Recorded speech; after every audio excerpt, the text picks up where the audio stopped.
Welcome to my channel, HOA Chronicles. I never thought I'd declare war in my own neighborhood, but when the HOA cut down my trees, something inside me snapped. Those trees weren't just shade and leaves, they were memories. My late father planted them the day I bought this house. Every ring in their trunks carried his effort, his pride, his love. And just like that, they were gone. It happened on a quiet Tuesday morning. I came home from work to find 3 stumps where my maple trees used to stand. The air smelled like gasoline and betrayal. A man in a fluorescent vest was hauling away the last branch into a chipper. When I confronted him, he just shrugged and said, "HOA orders, ma'am." I marched straight to the HOA office, shaking with rage. The president, a smug man named Carl, leaned back in his leather chair and said, "Your trees violated neighborhood visibility standards." Visibility standards. That was his excuse. When I asked for proof, he pointed to a thick binder of rules and said, "Page 62, Section 14. You agreed to it when you moved in." But here's the thing. I had read the rule book. There was no page 62.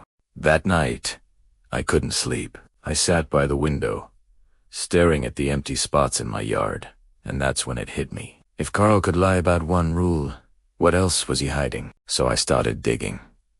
Literally and digitally. I spent nights scanning every HOA document I could find, the official ones, the archived PDFs, even minutes from old meetings. What I discovered left me stunned. Carl and 2 board members had quietly added new rules, not through community votes, but through amendments they signed themselves. Hidden fees, property control clauses, even landscaping mandates. They were rewriting the rules to benefit their own properties. I made copies of everything, and then I went deeper. Turns out, Carl's wife was the contractor who got paid for all HOA. Approved landscaping. He was using his position to funnel money to his own family. So I built my plan. Slow, quiet, smart. At the next HOA meeting, I brought cookies, because nothing disarms a snake like a smile. I sat through an hour of dull reports until Carl announced a new beautification fee. That's when I stood up, calmly. I said, "Before we approve any new fees, I think the community deserves to see the real rule book." Carl laughed, but I could see the flicker of fear in his eyes.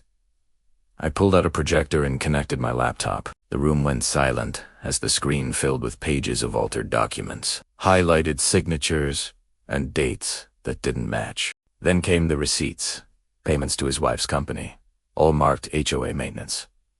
Murmurs filled the room. Carl's face turned pale. He stammered something about miscommunication, but it was too late. I had already emailed the entire folder to every homeowner and to the county inspector. Within a week, the board was dissolved. The HOA's bank account was frozen pending investigation. And Carl, he resigned for personal reasons right before a very public audit. 2 months later, the county replanted 3 new maple trees in my yard, courtesy of the HOA's restitution fund. I stood there watching the workers place them gently in the ground, and for the first time in months, I smiled. They thought cutting down my trees would silence me, but it only planted something stronger. The courage to fight back. Because sometimes, the deepest roots aren't in the ground. They're in the people who refuse to be cut down.